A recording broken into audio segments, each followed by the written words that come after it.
And I would like to talk about 25 years Psycho-Oncology in Poland, and my talk will be a little bit historical, but I hope that we will talk after that about many interesting things. Dobré odpoledne. Pro mě je obrovskou ctí, že tady dnes s vámi mohu být. Ještě jednou moc děkuji za milé pozvání. A já dnes budu tedy hovořit o psychoonkologii v Polsku. Nejdříve se budu zabývat trochu historií, ale pevně doufám, že na závěr mého projevu tady vznikne diskuze a že probereme spoustu zajímavých věcí. We can observe some evolution in psycho-oncological care. When you look both for adults and for children oncology, pediatric oncology, we can find some milestones in 20s, in 50s, introduction radiotherapy and later in chemotherapy, increased need of support and psychiatric care. And in 70s, first survivors and their testimonies from the disease period was published, and we observed, we could observe some patients, movements, non-profit organization new was founded, and in the end, in 1984, IPOS was founded, and numerous scientific societies in the oncology field.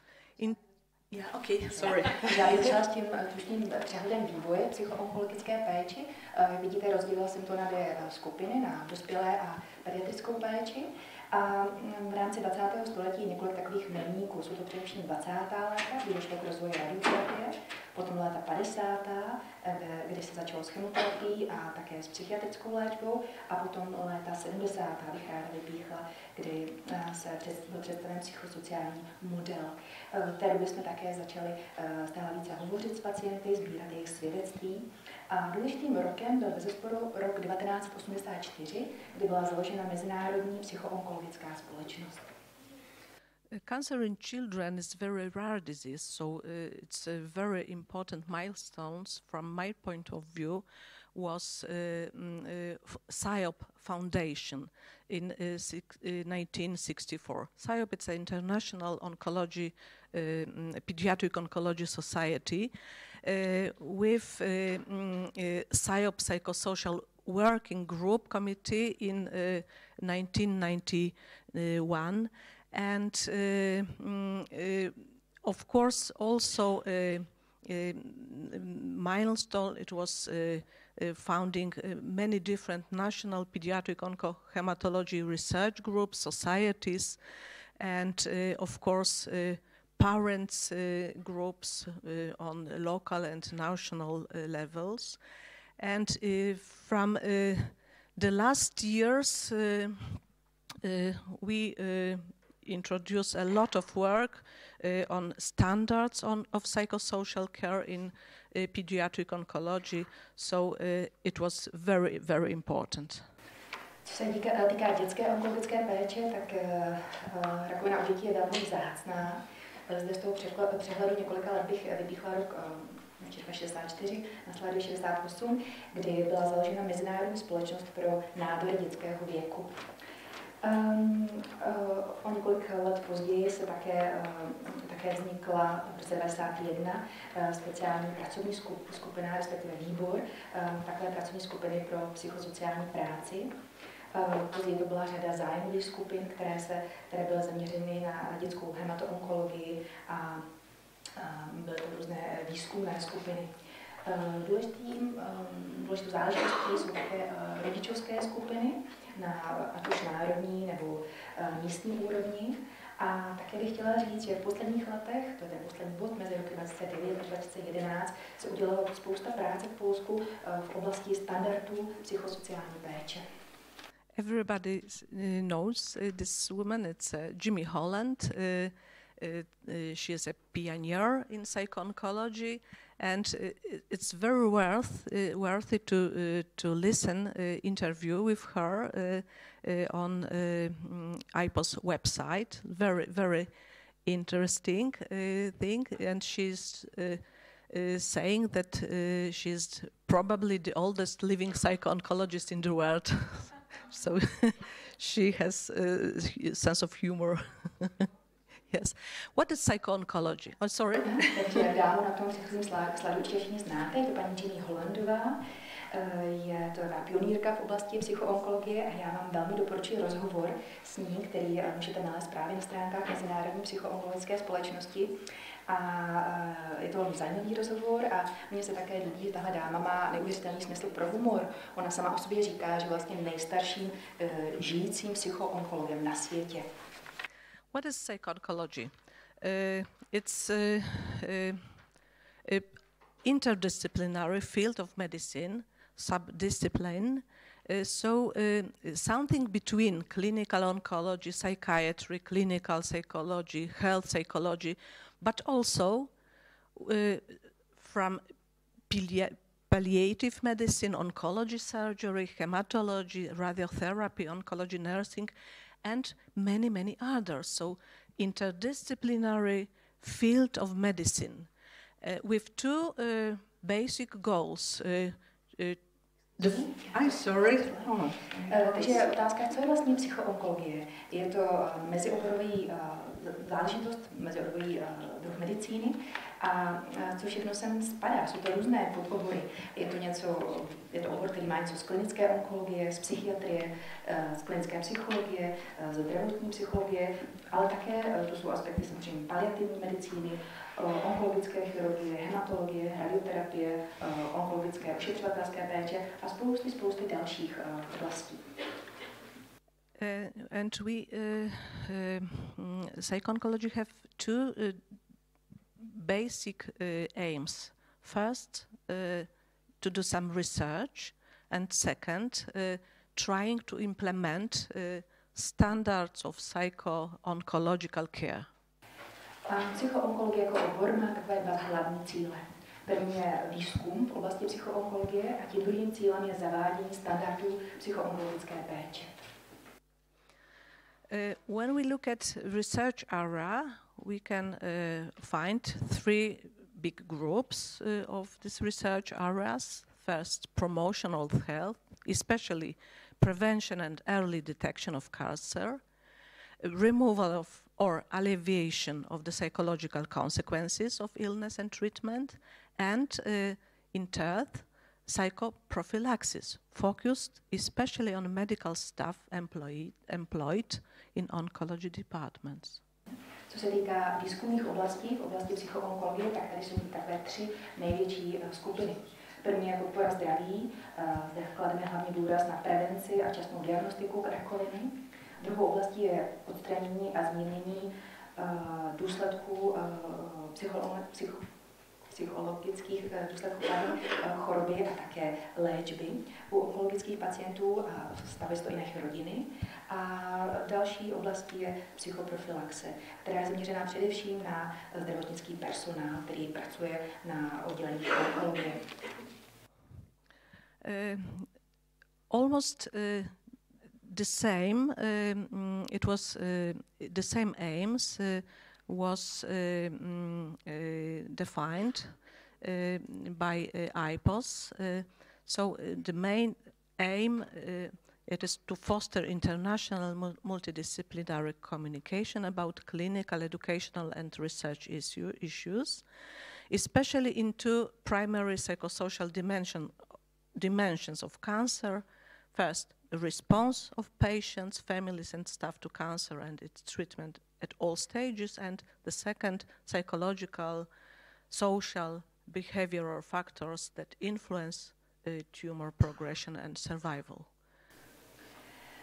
Ty cíle Mezinárodní psychoonkologické společnosti jsou v podstatě identické, takže tady tím nejdůležitějším cílem je posílit mezinárodní mezioborovou komunikaci v oblasti klinické, vzdělávací a výzkumné práce, která se vztahuje především k psychoonkologii a také k dvěma hlavním psychosociálním dimenzím rakoviny. A těmi jsou reakce pacientů, jejich rodin a zaměstnanců na rakovinu a na léčbu ve všech stádiích. A za druhé psychologické, sociální a behaviorální faktory, které ovlivňují šíření nádoru a šanci na přežití.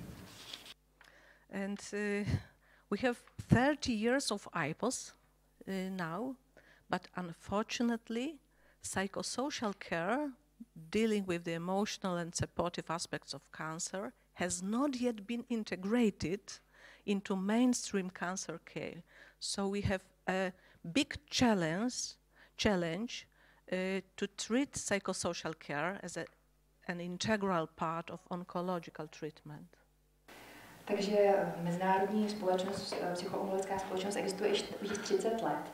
Nicméně bohužel musíme konstatovat, že psychosociální péče stále ještě není integrovaná do té hlavní péče o onkologicky nemocné pacienty po světě.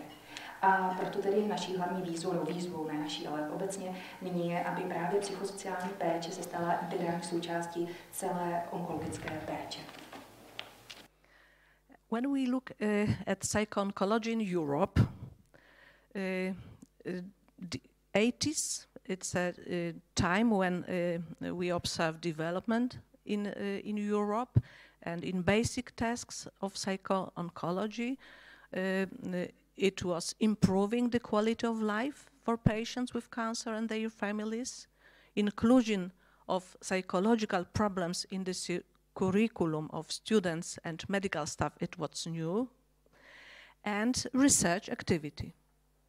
Co se týká vývoje psychoonkologie v Evropě, tak důležitým obdobím byla 80. léta, kdy také byly definovány takové základní úkoly psychoonkologie. A těmi jsou zlepšení kvality života pacientů a jejich rodin, dále zahrnutí psychologických problémů do kurikula studentů a zdravotnického personálu a také výzkumná činnost.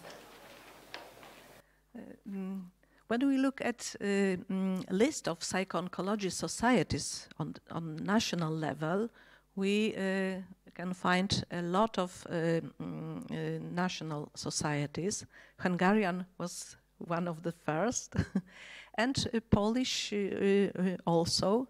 And we will look in future for Czech national society. Yes, yes. Co se týká psychoonkologických společností v Evropě na té národní úrovni, tak tady vidíte i přehled, těch je relativně dost. Já bych chtěla říct, že Maďarsko, protože moje kolegyně bude za chvíli hovořit, je jednou z prvních zemí, kde taková společnost byla založena.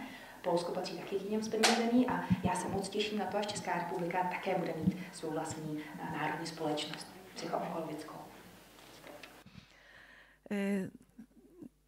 Our Psycho-Oncology Society was founded in 1993, so in next year we will have 25 years anniversary. And we have more anniversaries because we have this year 20 years of our journal Psychoonkologia in Polish, Psycho-Oncology in English. It's very nice newspaper, journal, and it's maybe worth to send your papers to our journal. Since 1996, we organized scientific conferences, and since 2009, our workers, students, have possibility to study in postgraduate studies in psycho-oncology, and we have 6 universities which offer such studies. V historii polské psychoonkologie byl důležitým rokem roku 1993, kdy byla tady založena Polská psychoonkologická společnost. A pro nás vlastně příští rok budeme slavit výročí, bude to tedy 25 let od založení. Dalším rokem důležitým byl rok 1997, kdy se začal vydávat odborný časopis Psycho-Onkologie. Já myslím, že by bylo u toho časopisu tady letos slavíme 20 let a já myslím, že by bylo moc zajímavé, kdyby někteří z vás například chtěli poslat své příspěvky, my bychom je velmi rádi zahrnuli do našeho časopisu. A od roku 1996 organizujeme různé vědecké konference. A od roku 2009 je možné v Polsku studovat psychoonkologii v postgraduálním studiu a je to dokonce možné na 6 univerzitách. This woman, it's Professor Gałuszko. It's our pioneer, the first president. Now I am new president of this Polish society, but Professor Gałuszko initiated a lot of activities, not only journal, but many trainings, conferences, and she's still active, and she's fantastic psychiatrist working in the field of psycho-oncology. And we have another anniversary. Sorry. Na tom předchozím slajdu jste viděli paní profesorku Gałuszko, která je vlastně pionýrkou polské psychoonkologie. Byla to také první předsedkyně Polské psychoonkologické společnosti. V současné době ji předsedám já. A je to dáma, která iniciovala celou řadu nejrůznějších aktivit. Začala právě s vydáváním zmíněného časopisu, zasloužila se o organizování celé řady školení, konferencí a tak dále. A je to dáma, která je stále velmi aktivní. And we have once more anniversary because we last year we celebrate 10th anniversary of Pediatric group. Máme ještě jedno další výročí, protože v loňském roce jsme oslavili 10 let od založení dětské skupiny. And when we look at our aims, the right from 2000, we will see that we stated prevention of cancer, support the patient, and education of medical staff working with cancer patients. A tady vidíte hlavní cíle Polské psychoonkologické společnosti, které byly vytyčeny v roce 2000. A těmi jsou tedy prevence rakoviny, podpora pacientů a jejich rodin a vzdělávání zdravotnického personálu, který pracuje s onkologicky nemocnými. And now we change a little our activities, and we focus mostly on two aims. First, it will be education of medical staff, and second, elaborate and introduce standards of psycho-oncological care. A nyní trošku změníme náš úhel pohledu, teď se zaměříme na dvě další aktivity a těmi jsou vzdělávání zdravotnického personálu a standardy psychoonkologické péči.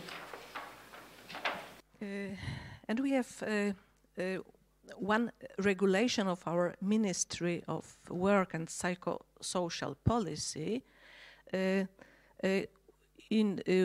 According to this regulation, we have a new job, new profession, psycho-oncologists, and profession psychologist was entered under number and categorized as other medical professions. V roce 2014 Polské ministerstvo práce a sociálních věcí přijalo nařízení, v jehož důsledku vznikla nová profese, psychoonkolog. Jedná se o kategorii další zdravotnické profese. And according to this resolution, a psycho-oncologist is a person with a higher education in psychology and medicine who has completed higher education and obtained a master's degree or equivalent and completed postgraduate studies in psycho-oncology. A podle definice tohoto ministerského nařízení je psychoonkolog tedy člověk, který absolvoval univerzitní vzdělání v oboru psychologie nebo medicína, dokončil toto vzdělání a získal titul magistra či nějaký ekvivalent a dokončil postgraduální studia psychoonkologie. But after that, we realized that some controversies were introduced because we had such situation that we have three group of workers. First, anyone who has completed postgraduate psycho-oncological training, regardless of previous education. And the second, only those who received our certificate. And third, individuals who have completed both postgraduate training and are certificated by our society. Nicméně později jsme si uvědomili, že tato definice také může vést k jistým kontroverzím. Jednou z nich je, že tedy člověk, psychoonkolog je člověk, který dokončil postgraduální studium psychoonkologie, a to bez ohledu na předchozí zkušenosti. A taky se jedná o certifikáty, které tady naše Polská psychoonkologická společnost by měla vydávat. So now we try to introduce some consensus and we describe different levels of psycho-oncological qualification according to the Polish qualification framework. It is part of integrated qualification system, and we choose two levels. First, it is supportive care for oncologically ill patients, families, and environment. And this level, it will be dedicated to nurses, radiotherapists, oncologists, and the other medical professions. And second, psycho-oncological diagnosis and psychological help for patients, their families and their environment, dedicated only for psychologists and psychiatrists. So after that, it is a process. Now we plan that we will have possibility of obtaining a state certificate, not society certificate, but state certificate, and we plan improve some changes in the current definition of the profession of psychooncologist. So we have to work on new regulations.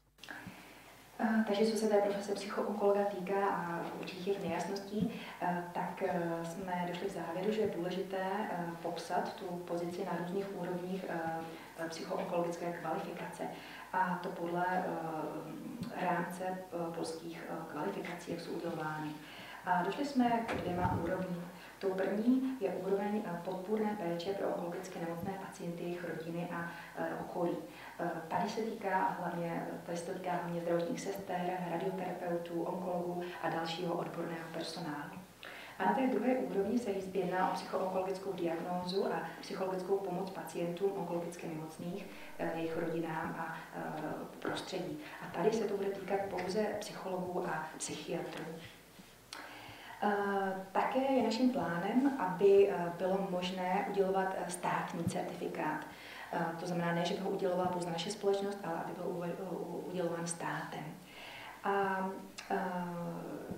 také chceme změnit tu současnou definici profese psychoonkologa. Chceme, aby vzniklo nové nařízení. This is examples of forms of the described qualifications. So when we look for the future, we have these two directions, education and standards. In education, we do a lot. I will show. Takže to, co jste dělali, bylo tady vzhledem formuláře na tu akreditaci. A dále teda, co se týká výzev do budoucna, tak je mohou shrnout do dvou hlavních oblastí. Jednou je vzdělávání a druhou jsou standardy. And we plan that our society will be a certifying authority in the end of this process. Na konci tohoto vzdělávacího procesu počítáme s tím, že naše organizace bude takovým certifikačním orgánem, který bude udělovat ty kvalifikace. Yeah. And we have a good base for this because in Poland we have national program for the prevention of cancer, and one paragraph titled Other Educational Activity has training in Psycho-Oncology, and we have money in this for preparing such a training. Máme proto dobré předpoklady, protože už máme vypracovaný program, národní program prevence rakoviny a také jsme získali finance na školení psycho-onkologie a můžeme tedy pořádat různá školení. When we try to think about standards, we have standards claimed by IPOS, and we have 3 points there. In this point, the first point, psychosocial cancer care should be recognized a universal human right. Quality cancer care must integrate the psychosocial domain into routine care. And the second, distress should be measured as the 6th vital sign after temperature, blood pressure, pulse, respiratory rate and pain. Když uvažujeme o standardech psychoonkologické péči, tak hlavně vycházíme ze standardů, tak jak byly sepsány Mezinárodní psychoonkololickou společností. A tady jsou 3 důležité body, které bych chtěla zmínit. Jedná se o psychosociální onkologickou péči, která by měla být uznána jako všeobecné lidské právo. Za druhé je důležité, aby kvalitní onkologická péče byla integrována do psychosociální oblasti a každodenní péče o pacienty. A za třetí, utrpení by se mělo měřit. Stejně tak, jako se měří další věci, jako například tělesná teplota, krevní tlak, puls, dechová frekvence nebo bolest. And we start with thermometer of distress, and we have a Polish adaptation, and we plan to introduce this tool as a not only official but regularly used tool in each department. Tady vidíte, jak vypadá náš polský tedy teploměr, řekněme, utrpení. A my bychom chtěli, aby se stal takovým obecným nástrojem, který se bude pravidelně používat. And we have some examples of standards. One is from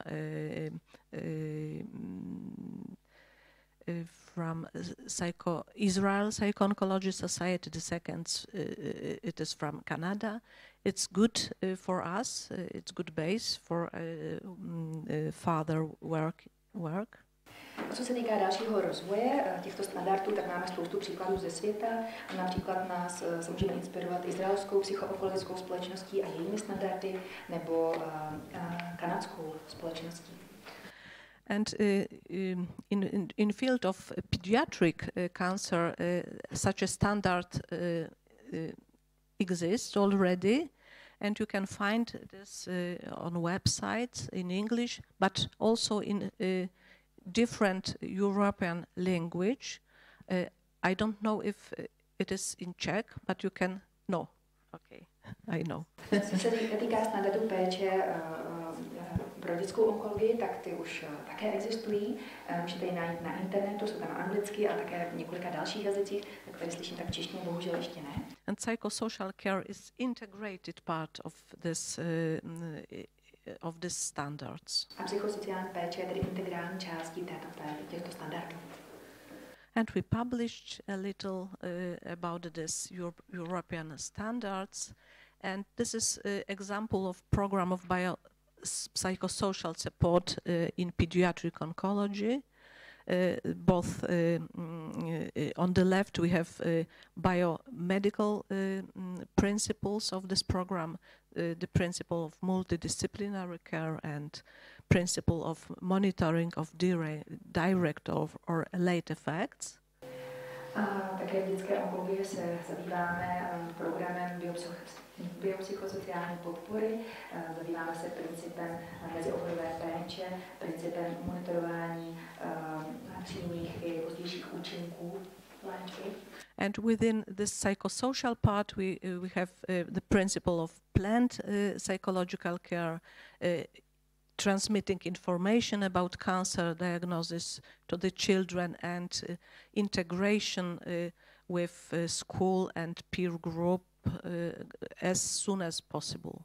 A co se týká psychosociální oblasti, tak zde se používá princip plánované psychologické péče, dále důležitý princip přenosu informací, sdílení informací dítěti samotnému a také je zde důležitý princip zapojení do výuky a skupin vrstevníků. And in the part of standards, we have also some basis in our national program for the prevention of cancer, in which it is stressed the need to improve the quality of life. V našem národním programu pro prevenci rakoviny se o těchto věcech také hovoří. Je tady například velký důraz kladen na zlepšení kvality života onkologických pacientů. And the future development of Psycho-Oncology in Poland, firstly to do scientific research, multi-center and international, and we are very open for cooperation with you. Educational and training program according to described qualification, and we plan use of e-learning, and we plan also to keep certification of psycho-oncological skills, and of course developing standards of psychological care in Poland integrated with national program for the prevention of cancer. A co se týká budoucnosti rozvoje psychoonkologie v Polsku, tak především se chceme zaměřit na vědecký výzkum, a to v různých centrech, které budou i mezinárodní, a budeme velmi rádi, když s námi budete spolupracovat. Dále se budeme zaměřovat na tu vzdělávací a školící činnost podle kvalifikací. Plánujeme používat více e-learning a zabývat se certifikací psychoonkologických dovedností. Dále chceme samozřejmě pokračovat v rozvoji standardů psychologické péče v Polsku, které budou integrované právě do národního programu prevence rakoviny. And thank you for your attention. And I would like to invite you for our next 13th conference to Gdańsk in next September. So we will be very happy if somebody of you will come. Thank you.